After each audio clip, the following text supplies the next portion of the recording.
ईशावास्यमिदगं सर्वं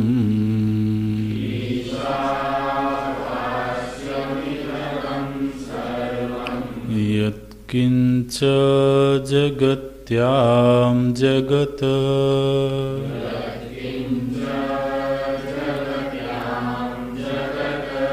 तेन त्यक्तेन भुञ्जीथाः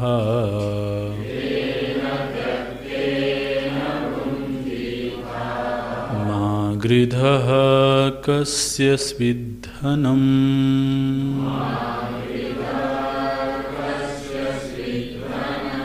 कुर्वन्नेवेह कर्माणि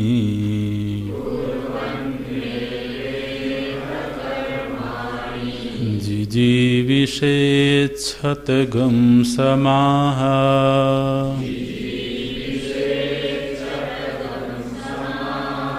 एवं त्वयि नान्यथेतोऽस्ति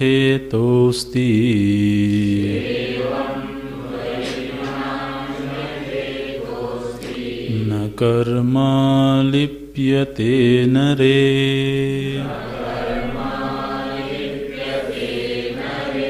कुर्वन्नेवेह कर्माणि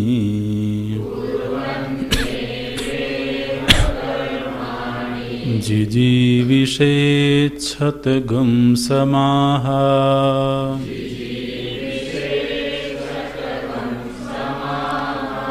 एवं त्वयि नान्यथेतोऽस्ति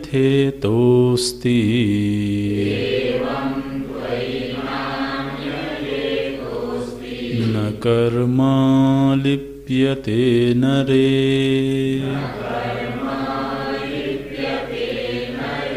न कर्मा लिप्यते नरे।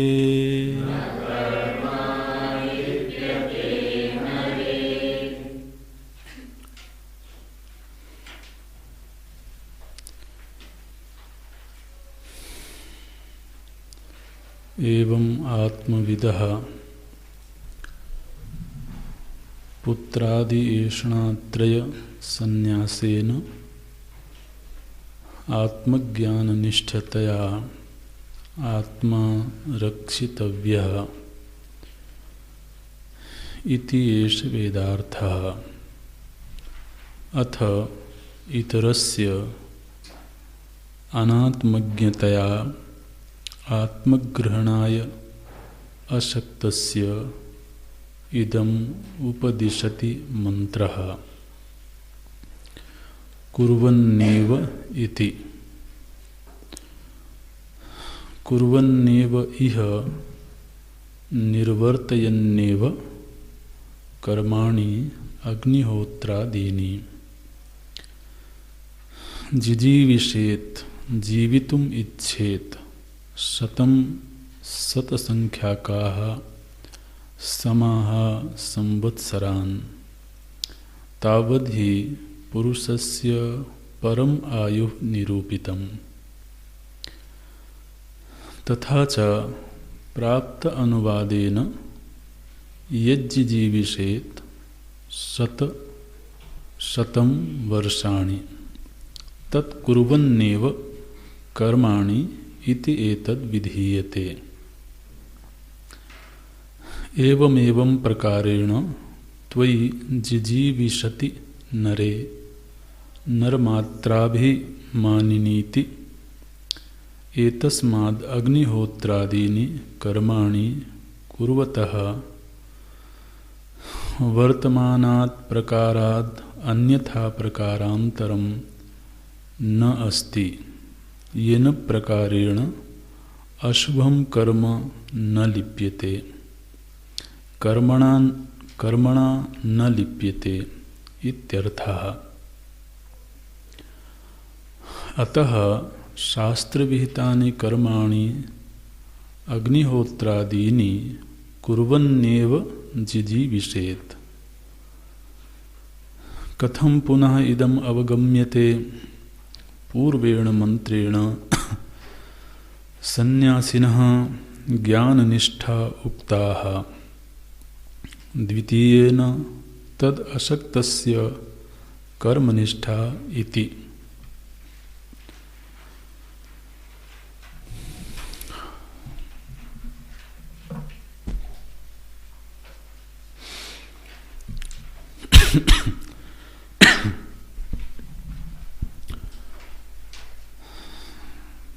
हे नरे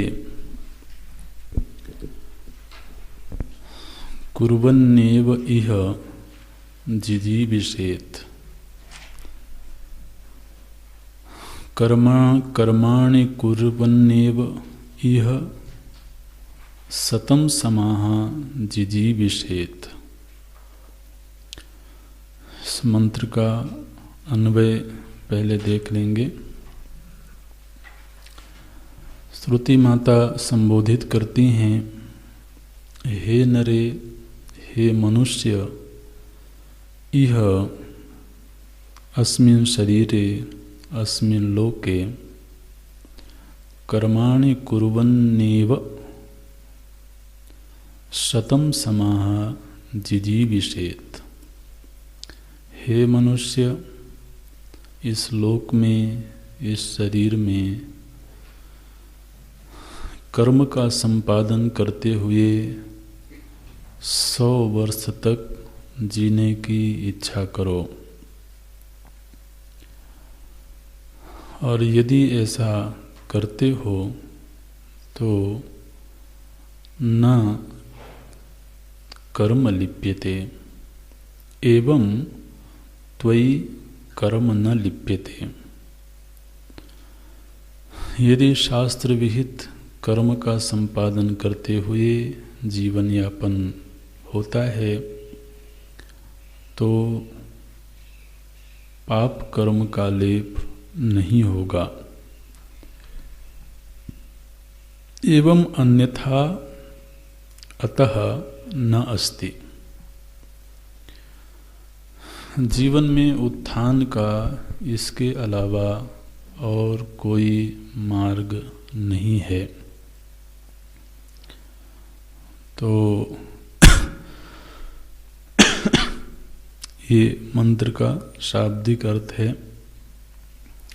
हे नरे कर्माणि कुर्वन्न एव। कुर्वन्न, कुर्वन्न माने करते हुए,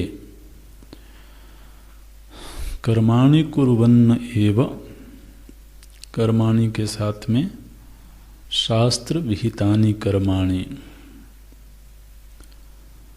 कोई भी कर्म नहीं जो हमारी योग्यता के अनुसार शास्त्र में नियत कर्म है, उस कर्म का अनुष्ठान करते हुए शतं समाः 100 वर्ष तक, समाः माने संवत्सरान, 100 वर्ष तक जिजीविषेत् माने जीवितुम इच्छेत, जीने की इच्छा करो।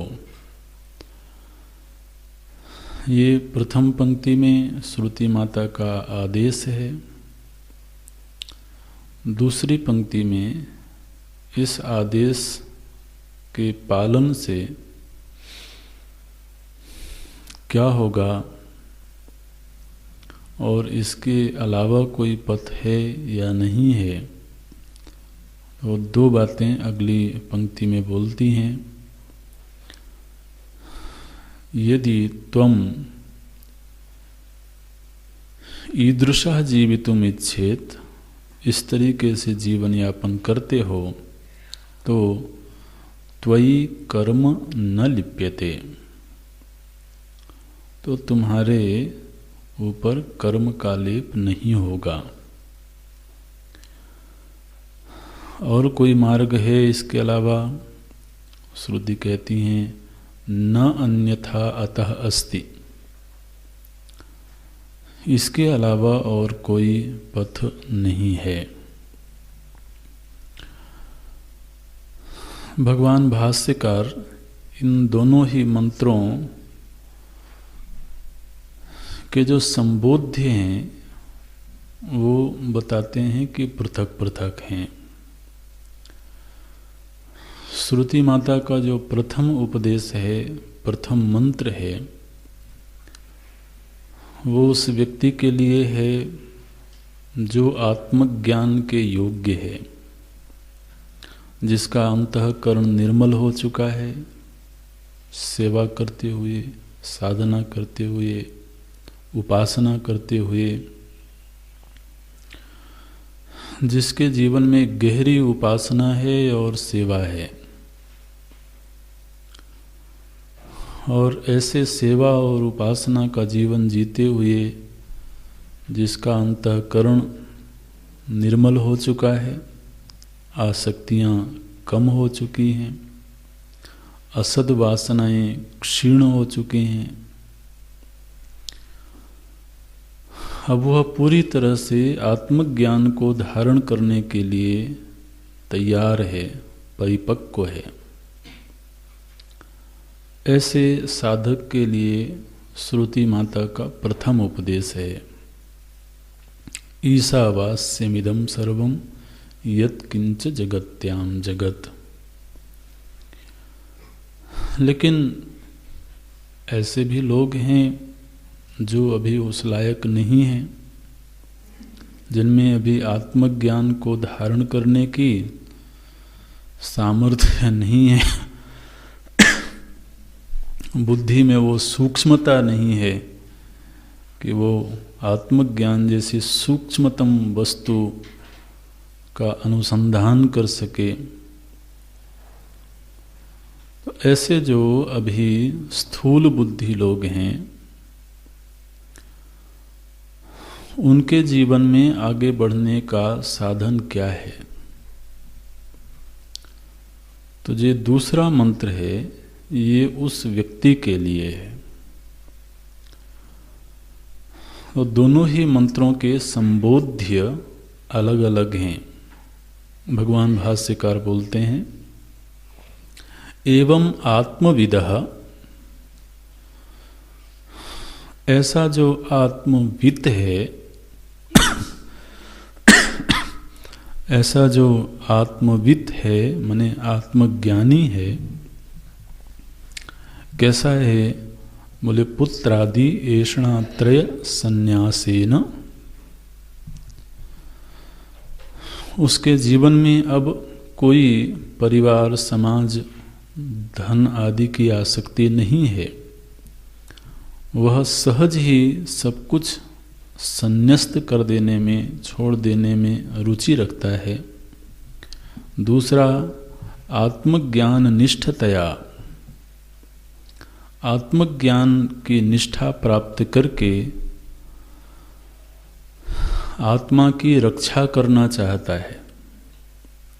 आत्मज्ञान निष्ठतया आत्मा रक्षितव्यः इति एष वेदार्थः।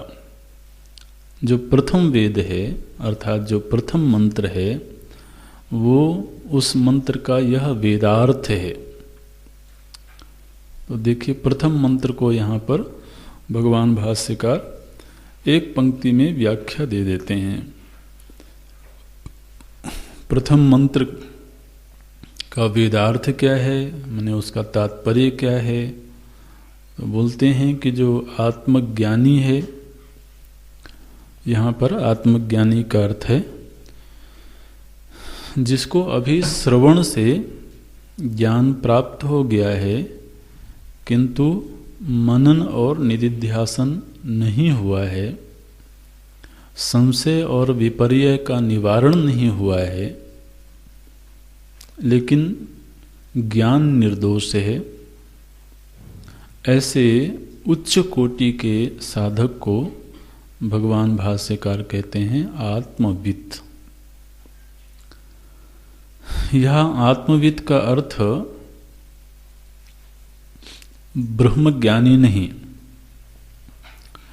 ब्रह्म ज्ञान अभी श्रवण से प्राप्त हुआ है, लेकिन संभव है कि अभी वह फलित नहीं हुआ है, अभी संशय और विपर्य शेष है, लेकिन ज्ञान तो हुआ, तो उसे आत्मविद कहना होगा।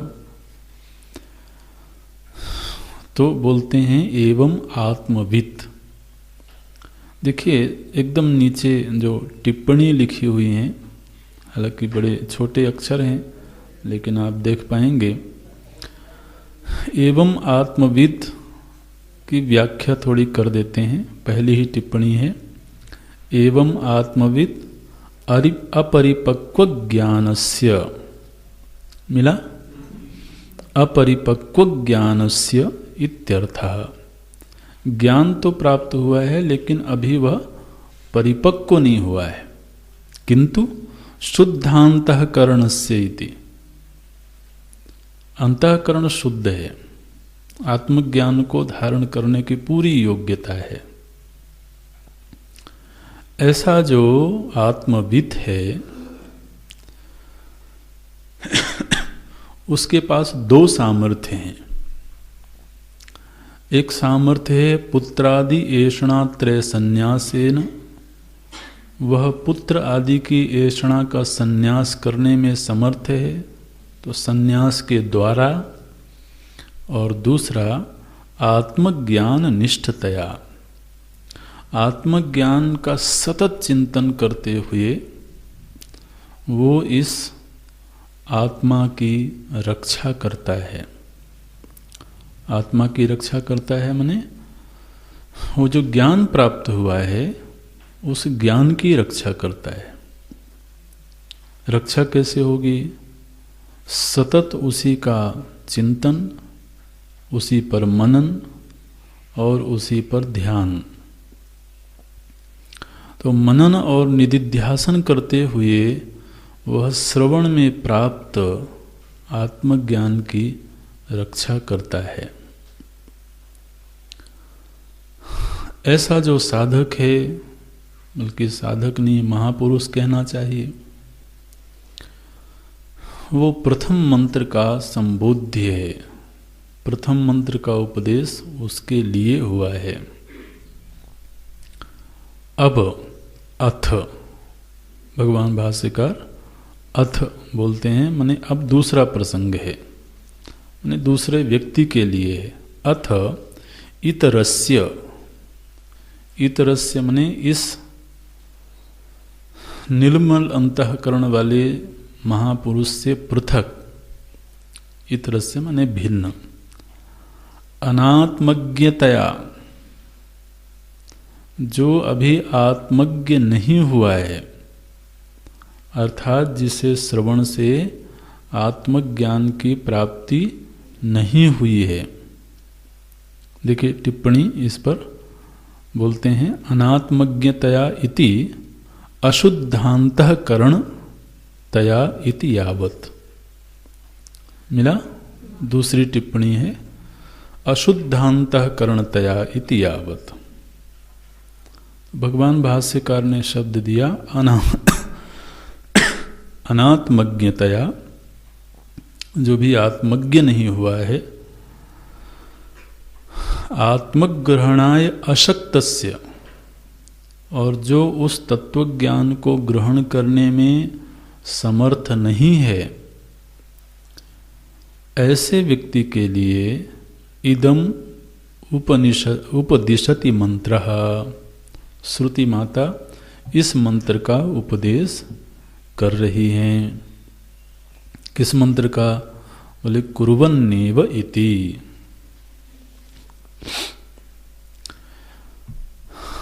तो आप देखिए कि बिना आचार्यों के अनुग्रह, बिना भगवान भाष्यकार के भाष्य के अनुग्रह के किस मंत्र का कौन संबोध्य है। माने जब प्रथम मंत्र में यह बात कह दी गई कि साधक को आत्मज्ञान का प्रयत्न करना चाहिए, ईशावास्यम की साधना करनी चाहिए, तो फिर उसी को श्रुति ये कहें कि तुम कर्म करते हुए जीवन जियो, तो ये तर्क संगत नहीं मालूम पड़ता है। क्योंकि प्रथम मंत्र की साधना तभी हो सकती है जब संन्यास्त हो गए हों, जब ऐषणा त्रय का संन्यास हो गया हो, कर्तृत्व शिथिल हो गया हो, और जिसका कर्तृत्व शिथिल है, ऐष्णात्रय का संन्यास कर चुका है, फिर श्रुति माता आदेश दें कि तुम कर्म करते हुए जीवन यापन करो, ये बिल्कुल भी उचित नहीं लगता है, क्योंकि ज्ञान और कर्म इन दोनों का आपस में विरोध है। ज्ञान और कर्म का समुच्चय नहीं हो सकता है। ये आपके लिए एक नया शब्द है, समुच्चय।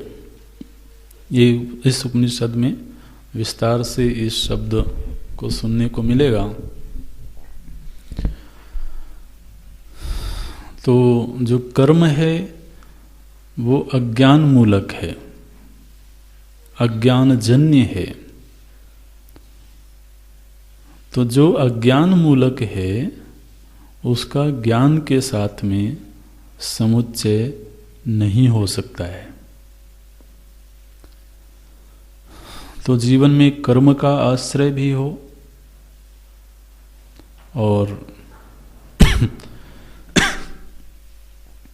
आत्मज्ञान का आश्रय भी हो, तो ये दोनों सहचर नहीं हो सकते हैं। क्योंकि व्यक्ति कर्म करेगा तभी जब कर्म पर आश्रय हो, आश्रय बुद्धि होवे। तो इसलिए जिस समय पर हमारे अंदर आत्मज्ञान की सामर्थ्य नहीं है, निश्चित रूप से कर्म ही जीवन में उत्थान का मार्ग है।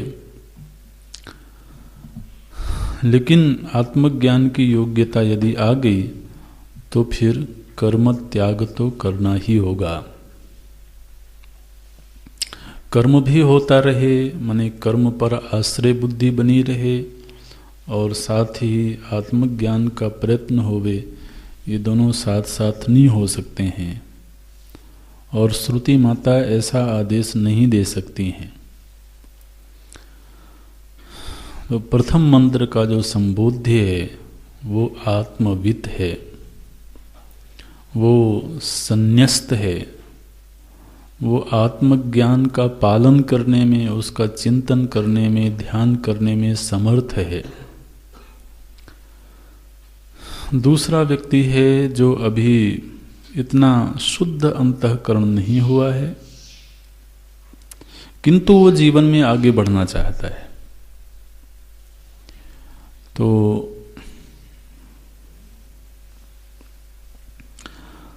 आज हम जहाँ भी खड़े हैं, हम में से प्रत्येक व्यक्ति अपने सोपान पर है, अपने अपने स्थान पर है। वहाँ से आगे बढ़ना है। बौद्धिक रूप से विकास तो मुख्य रूप से बौद्धिक ही होता है, शारीरिक विकास की कोई बहुत कीमत नहीं है। जो शारीरिक और भौतिक विकास है वो तो केवल इसी शरीर की यात्रा तक सीमित है, लेकिन जो अनादिकालीन जीवन यात्रा है वो तो मुख्य रूप से बौद्धिक विकास की यात्रा है। तो आज हम में से जो जहाँ जिस बौद्धिक धरातल पर खड़ा है उससे आगे बढ़ने का उपाय क्या है? समस्त शास्त्रों ने मनुष्य के लिए दो मार्गों का विधान किया। एक है श्रेय का मार्ग और दूसरा है प्रेय का मार्ग। श्रेय और प्रेय, ये बात तो सच है कि हम चल रहे हैं, यात्रा कर रहे हैं, पीछे भी यात्रा करके आए हैं और आगे भी बढ़ना है। तो आज हम जहाँ खड़े हैं हमारे पास दो ही ऑप्शन हैं, या तो हम आगे बढ़ें और या कि फिर पीछे चले जाएं। माने ठहरने की संभावना तो नहीं है। ठहराव तो तभी प्राप्त होगा जब मंजिल मिल जाए। आज तो हमें यात्रा करनी ही है। अब जबकि यह नियति है, यह सत्य है कि हमें यात्रा करनी है, तो अब यात्रा या तो उल्टी दिशा में हो सकती है, उल्टी दिशा में यात्रा होगी तब भी यात्रा ही मानी जाएगी, है ना, और या तो आगे की यात्रा हो सकती है। अब यदि तो मन में यह संकल्प है कि आगे ही बढ़ना है, तो आगे बढ़ने का उपाय क्या है और आगे बढ़ने के रास्ते क्या हैं? तो शास्त्रों ने कहा कि दो रास्ते हैं, एक श्रेय का है, एक प्रेय का है। जो श्रेय का रास्ता है उसका साधन है ज्ञान, और जो प्रेय का रास्ता है उसका साधन है कर्म।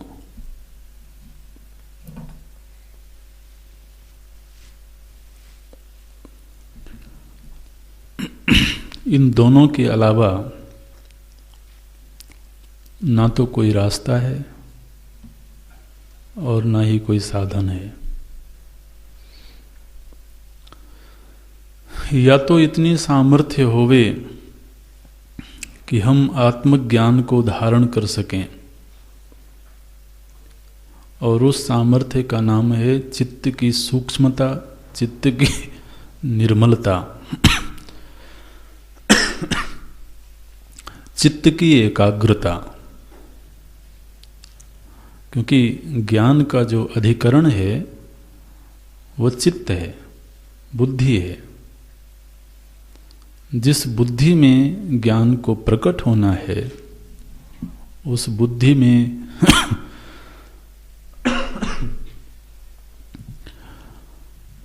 उस बुद्धि में पात्रता होना जरूरी है।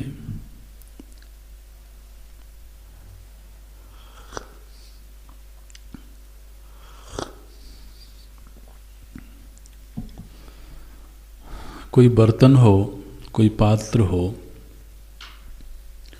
उस पात्र में पहले से ही मिट्टी, कंकर, रेत भरी हो, और उस पात्र में हम निर्मल जल भरना चाहें तो नहीं भर सकते। अगर निर्मल जल हमको उसमें रखना है, स्थिर रखना है, ये तीन बातें जानबूझ के बोली गई हैं, निर्मल जल और स्थिर। तो उसकी शर्त यह है कि वह जो पात्र है उसमें जो पहले भरा हो वो खाली हो जाए,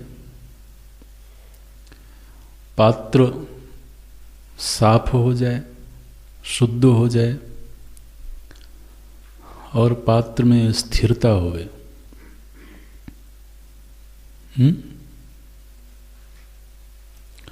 मलिनता का निवारण हो जाएगा तो निर्मल जल रहेगा।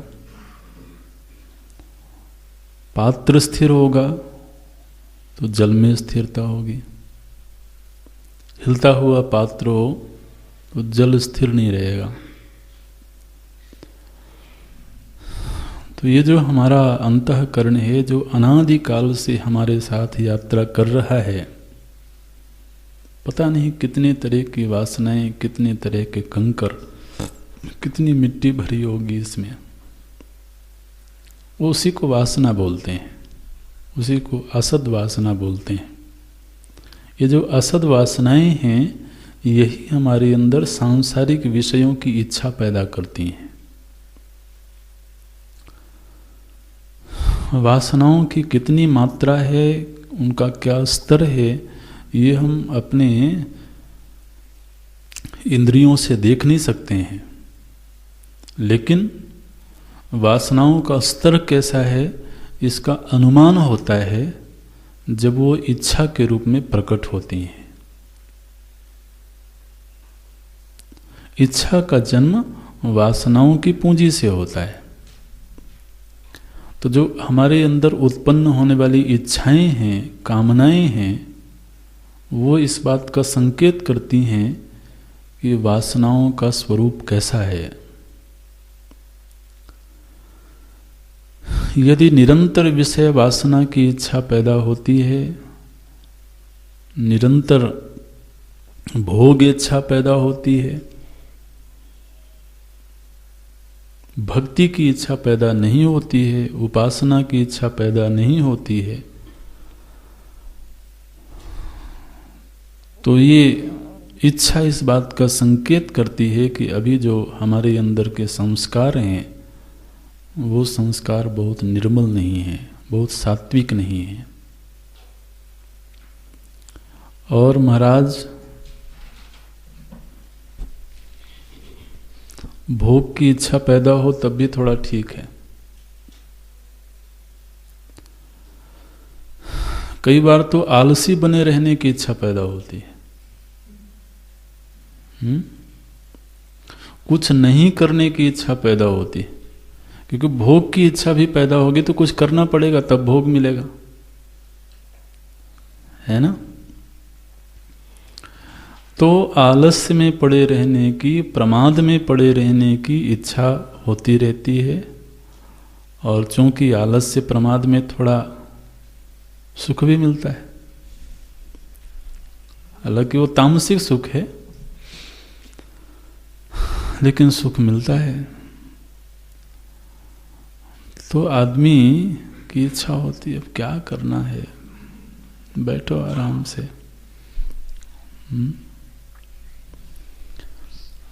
ये कैसी इच्छा है?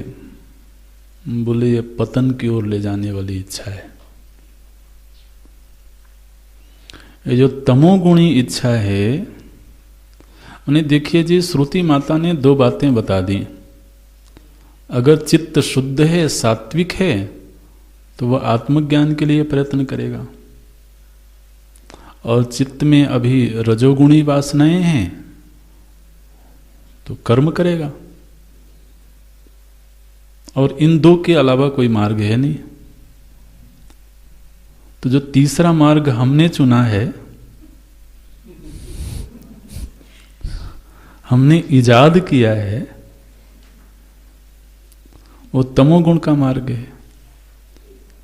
वो तमोगुण आज हम जहां हैं उससे नीचे की ओर ले जाने वाला है। कई बार साधकों में, साधुओं में ये वृत्ति देखने को मिलती है। मैंने साधना के नाम पर व्यक्ति तमोगुण का आश्रय ले लेता है, अकर्मण्यता का आश्रय ले लेता है। क्या कर रहे हैं जी? बोले एकांत सेवन कर रहे हैं।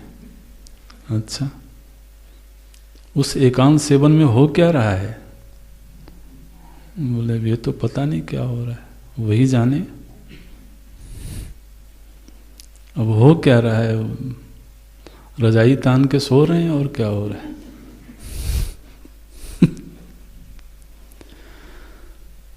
अरे भैया, साधु जो होता है वो अकर्मण्य नहीं होता है।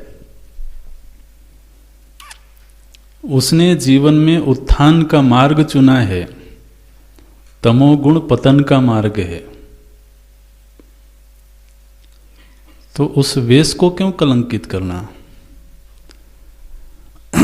और इसीलिए चूंकि समाज में ऐसे लोग रहे हैं, ऐसे लोग हैं, ऐसे लोगों के नाम पर ही संन्यास आश्रम को समाज ने अकर्मण्यता का नाम दे दिया। सभी ने नहीं, जो लोग जानते हैं वो जानते हैं। लेकिन समाज में बहुतायत मात्रा में यह विचार फैला, बताओ साधु बन गया, अब कुछ करता धरता है नहीं। तो ऐसी मान्यता क्यों समाज में व्याप्त हुई? क्योंकि ऐसे नासमझ लोगों ने अकर्मण्यता का जीवन जीने के लिए इस मार्ग का चुनाव किया। घर में रह करके कोई बहुत बड़ी उपलब्धियां अर्जित की नहीं, कोई कर्मठता का जीवन रहा नहीं, कहीं अपने आप को प्रूव नहीं कर पाए। तो चलो कम से कम खाने पहनने को तो मिल ही जाएगा। इस नासमझी को, इस मूर्खता को साधुता का नाम मत दो। इस दुनिया में बड़े बड़े पुरुषार्थ जो हुए हैं वो सन्यासियों के द्वारा हुए हैं। बड़े बड़े जो काम हुए हैं वो ऐसे कर्मठ संतों ने किए हैं, महापुरुषों ने किए हैं। ये तमोगुण का मार्ग साधना का मार्ग नहीं है। जीवन में जब कहीं सेवा का अवसर आता है, कर्म का अवसर आता है और हम अपने आप को पीछे हटा लेते हैं, ये इस बात का संकेत है कि हमारे जीवन में कुछ भी बड़ा करने का उत्साह नहीं है।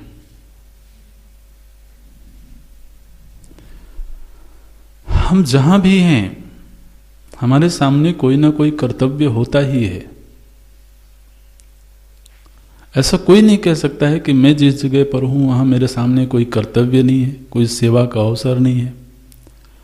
परमात्मा हर व्यक्ति को सेवा का अवसर प्रदान करते हैं। वो सेवा छोटी है कि बड़ी है, वो उसकी योग्यता के आधार पर है। लेकिन किसी के पास कोई अवसर नहीं है, ये तो कोई नहीं कह सकता। लेकिन यदि किसी के अंदर उत्साह है कि मुझे आगे बढ़ना है, तो वो सेवा छीन के लेता है।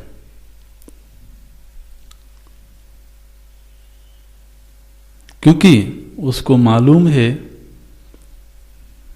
कि यही अंतःकरण की शुद्धि का साधन है, यही अंतःकरण की शुद्धि का उपाय है। और शुद्ध अंतःकरण आत्मज्ञान का साधन है। नहीं, ये समीकरण बना लेना, आत्मज्ञान बिना शुद्ध अंतःकरण के नहीं प्राप्त हो सकता और अंतःकरण की शुद्धता बिना सेवा के नहीं प्राप्त हो सकती और सेवा बिना प्रेम के नहीं हो सकती। माने कुछ समीकरण ऐसे हैं जो पक्के हैं। जब बिना प्रेम के सेवा होती है तो वो सेवा नहीं, मजदूरी होती है ना। तो सेवा भी कर्म है और मजदूरी भी कर्म है, लेकिन दोनों में अंतर है। मजदूर है, मजदूरी करता है, उसको वेतन मिलता है। लेकिन जो सेवा करता है उसे प्रेम मिलता है, उसे वात्सल्य मिलता है। और यही चीजें हैं जो हमारे अंदर लायकियत पैदा करती हैं, हमारे अंदर वो योग्यता पैदा करती हैं।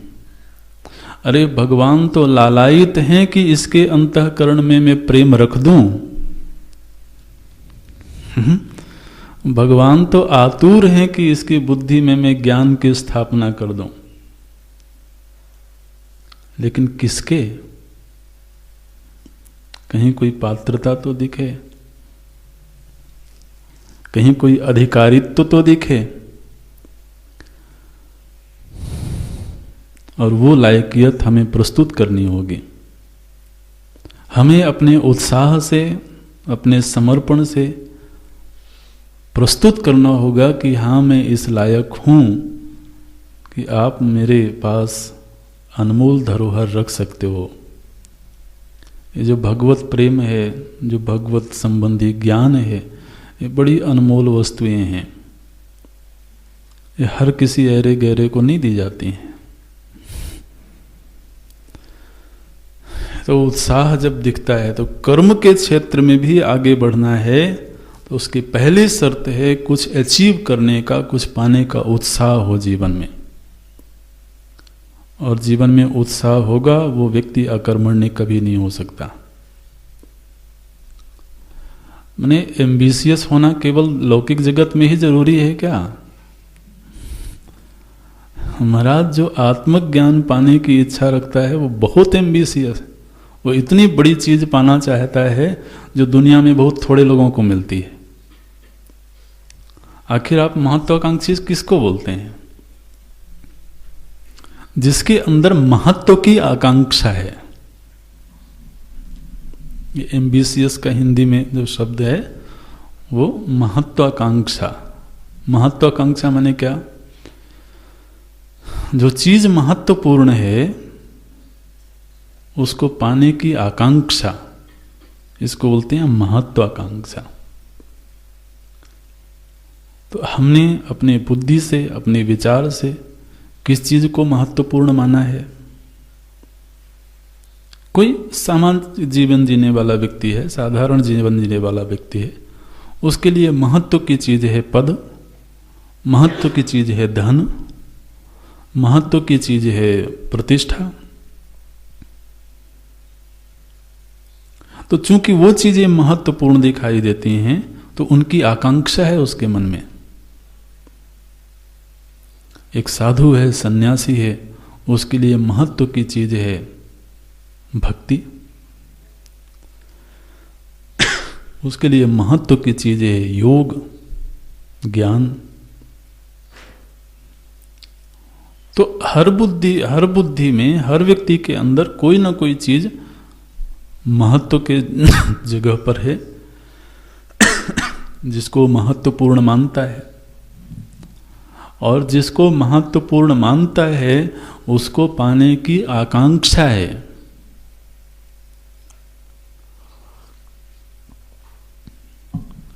अब हम महत्वपूर्ण तो मानते हो, लेकिन अब चलो मिल जाएगी तो मिल जाएगी, नहीं मिलेगी तो ऐसी कोई जल्दी भी नहीं है। तो पहले तो महत्व को महत्वपूर्ण मानना, समझना, और फिर उसको पाने की आकांक्षा। जब ये दो चीजें किसी के चित्त में होती हैं तब वह कर्म का आश्रय लेता है। ऐसे व्यक्ति के लिए श्रुति माता का ये दूसरा आदेश है, दूसरा मंत्र है। महत्व की आकांक्षा होगी तो उसके जीवन में उत्साह होगा। और साधु जो होता है वो कोई डल व्यक्ति नहीं होता है, कोई अकर्मण्य व्यक्ति नहीं होता है। उसके अंदर इतनी महत्व की आकांक्षा है, वो दुनिया का सृजन करने वाला जो परमात्मा है उसको पा लेना चाहता है। इससे बड़ी और क्या महत्वाकांक्षा हो सकती है? महाराज जो दुनिया के लोगों की महत्वाकांक्षाएं वो बिल्कुल छोटी छोटी हैं, 2 कौड़ी की। एक छोटा सा पद मिल जाए, एक छोटी सी गाड़ी मिल जाए। अरे हजारों लाखों लोग हैं जिन्हें वो चीज मिली हुई है। तो उन्हीं हजारों लाखों में आप भी एक हो, हम भी एक हैं। लेकिन मनुष्याणाम सहस्रेषु कश्चित यतति सिद्धये। तो जो कश्चित है उसमें अपना नाम लिखाना चाहते हैं, उस सहस्रेषु में नहीं। ठीक है, जो सहस्रेषु में नाम लिखाता है वो दुनियावी महत्वाकांक्षी है। लेकिन कश्चित कोई है जो सिद्धि के लिए यत्न करता है। साधु कहता है वो कोई और नहीं है, वो मैं हूं। कश्चित यतति सिद्धये यततामपि सिद्धानाम कश्चिन माम वेत्ति तत्वतः। वो कहता है अब वो कश्चित मैं हूं। आप समझिए उसकी महत्वाकांक्षा। वो कहीं कमरे में गुमसुम होकर बैठ सकता है क्या? वो कहीं सेवा से जी चुरा सकता है क्या? क्योंकि उसको मालूम है कि यदि इस महत्वाकांक्षा को पूरा करना है तो उसकी शर्त यह है कि अंतःकरण निर्मल होवे, और अंतःकरण की निर्मलता बिना सेवा और प्रेम के हो नहीं सकती है। तो वो महाराज उसको कमाई का अवसर समझता है और वो आगे बढ़ करके अपने आप को प्रस्तुत करता है कि मुझे सेवा करनी है। और ये सब तो परीक्षाएं होती हैं। भगवान भी परीक्षा लेते हैं, गुरु भी परीक्षा लेते हैं, किसमें कितना उत्साह है। अरे जब सेवा को धारण करने की सामर्थ्य नहीं है इस बच्चे में, ये ज्ञान क्या धारण कर पाएगा? ये भक्ति को क्या संभाल पाएगा? तो जब कोई आत्मज्ञान का पिपासु गुरु के पास में गया और गुरु ने कहा कि जाओ गौओं की सेवा करो,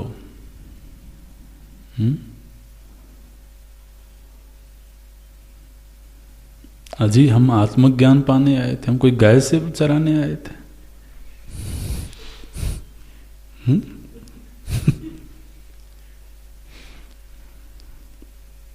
तो फिर गुरु जी कहेंगे यहाँ नहीं, जाओ कहीं और चराओगे, गाय ही चराना पड़ेगा।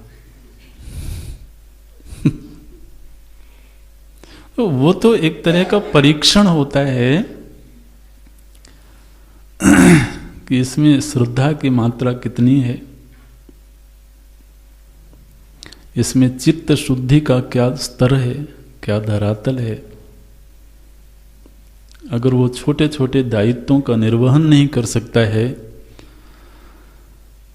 उसको ये आत्मज्ञान की पूंजी अगर गलती से दे दी जाए, पता नहीं क्या बिगाड़ दे। वो बड़ी निर्मल चीज है, बड़ी शुद्ध चीज है, उसको चित्त में धारण भी करना है और अवसर आने पर आगे उसको प्रदान भी करना है। आप देखिए, जिन आचार्यों ने अपने शिष्यों को ये विद्या प्रदान की होगी, कितना भरोसा किया होगा उन पर कि ये इसमें कोई मिलावट नहीं करेगा, ये पहले शुद्ध रूप में इसको धारण करेगा और फिर उसी शुद्धता के साथ वो आगे ले जाएगा। तो हम प्रभु के सामने, गुरु के सामने अपनी लायकियत तो प्रस्तुत करें। वो होती है छोटी छोटी चीजों से, छोटी छोटी सेवाएं जो मिलती हैं हमको, वो इस बात का संकेत करती हैं कि उनमें उत्साह कितना है। और महाराज, जो अच्छा सेवक होता है वो होता है जो सेव्य के कहे बिना समझ जाए, उसको उत्तम शिष्य बोलते हैं। शिष्य के 3 कोटियां होती हैं, उत्तम, मध्यम, अधम। उत्तम वह है जो सेव्य को कहने की जरूरत ना पड़े और सेवक को समझ में आ जाए। मध्यम कोटि का कौन है? बोले वो कहें और फिर हम करें, ठीक है, चलो कम से कम कहने पर भी करें तो अच्छा है। और तीसरे,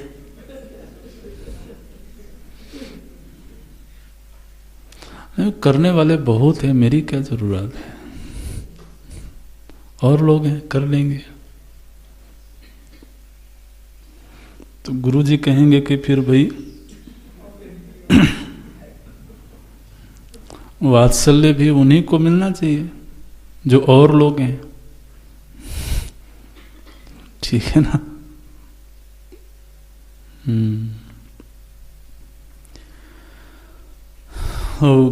कर्म कुरुवन्न कर्माणि कुरुवन्न, श्रुति माता ने ये कहा कि तीसरा कोई उपाय नहीं है जीवन में आगे बढ़ने का।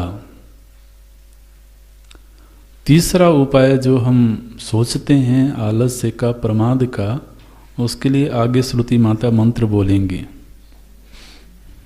बताएंगे कि तुम्हारे लिए भी बताती हूँ, चिंता मत करो। लेकिन अगर कोई विकास की आकांक्षा रखता है, उत्थान की आकांक्षा रखता है, तो उसका प्रथम उपाय तो है आत्मज्ञान, जो श्रेय का मतलब होता है तत्वज्ञान। और प्रेय का मतलब होता है लौकिक उपलब्धियां।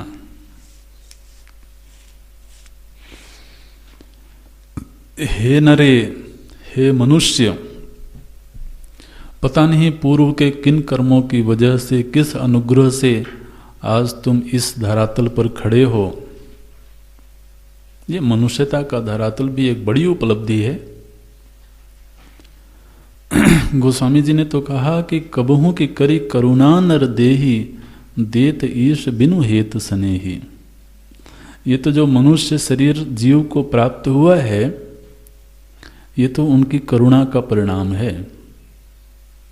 कभी किसी पर अनुग्रह करके वो उसे नर देह प्रदान कर देते हैं, मनुष्य देह प्रदान। नहीं तो महाराज योनियों की कोई कमी थोड़ा है।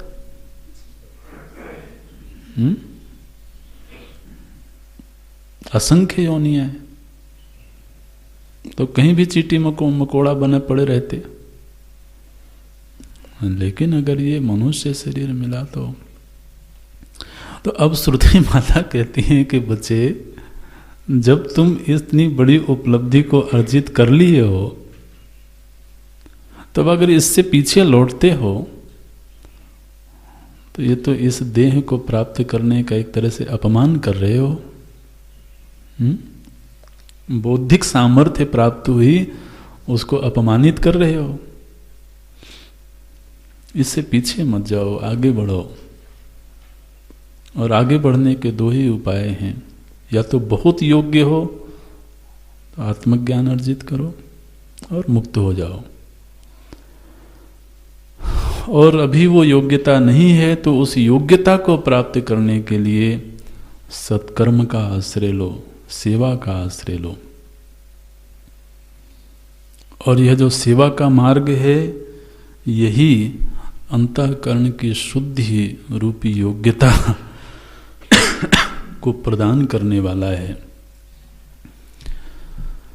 ये आदेश है महाराज इस द्वितीय मंत्र का। जिजीविषे सतम समाहा। सतम समाहा का अर्थ है जितनी भी आयु प्राप्त है। भगवान भाष्यकार ने बताया आगे कि पुरुषस्य तावद ही परम आयु निरूपितम। मनुष्य की 100 वर्ष ही परम आयु बताई गई है, इसलिए श्रुति माता ने 100 वर्ष कहा। तात्पर्य इतना है कि जितना भी आगे का जीवन है हमारे पास में, वो जीवन प्रमाद का जीवन नहीं होना चाहिए, आलस्य का जीवन नहीं होना चाहिए, सत्कर्म का जीवन होना चाहिए। और सत्कर्म के जीवन में कुछ 2-3 शर्तें हैं। हालांकि इस पर पूर्व के ग्रंथों में थोड़ी विस्तार से चर्चा हुई है, इसलिए यहाँ अभी ज़्यादा वक्त नहीं दिया जाएगा। सत्कर्म का जीवन में आश्रय तभी हो सकता है जब जीवन में कुछ पाने का उत्साह हो। तो कर्म के मार्ग में पहली शर्त है उत्साह। दूसरा, उचित कर्म का चुनाव। जीवन में बहुत तरह के कर्म होते हैं,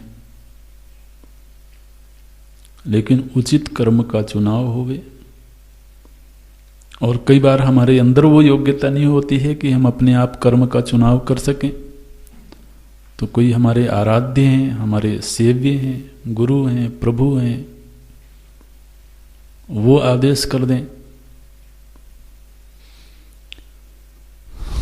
तो उचित कर्म का चुनाव होवे, वो चाहे हम स्वयं कर सकें या कोई और करके दें। और वह जो कर्म है, उस कर्म का जो हेतु है, प्रयोजन है, वो प्रयोजन निकृष्ट नहीं होना चाहिए, वो प्रयोजन उत्कृष्ट होना चाहिए।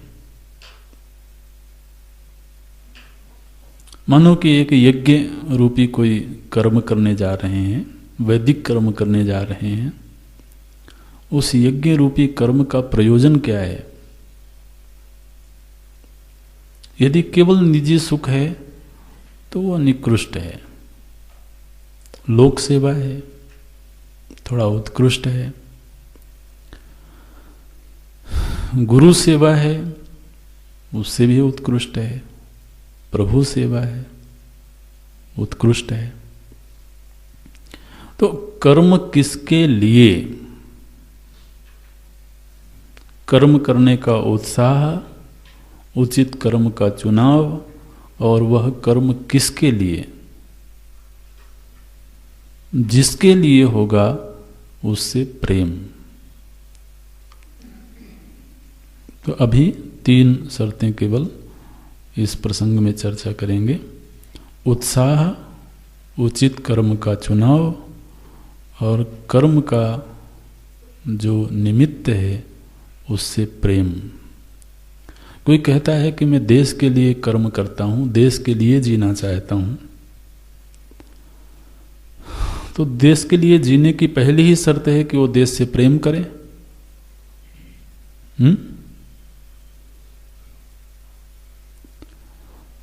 कोई कहता है मैं प्रभु के लिए जीना चाहता हूँ, जीवन में जो भी कर्म होगा उनके लिए होगा। तो उनके लिए होगा ही इस शर्त पर जबकि प्रेम होवे।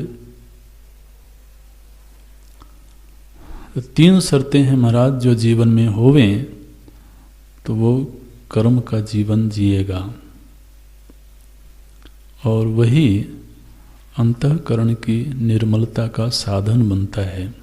श्रुति माता ने कहा इसके अलावा उत्थान का और कोई तीसरा मार्ग नहीं है, न अतः अन्यथा अस्ति। इसके अलावा कोई मार्ग नहीं है। ओम, अगली कक्षा में देखते हैं। ओम पूर्णमदः पूर्णमिदं पूर्णात् पूर्णमुदच्यते पूर्णस्य पूर्णमादाय पूर्णमेवावशिष्यते। ओम शांति शांति शांति। हरि ओम। श्री गुरुभ्यो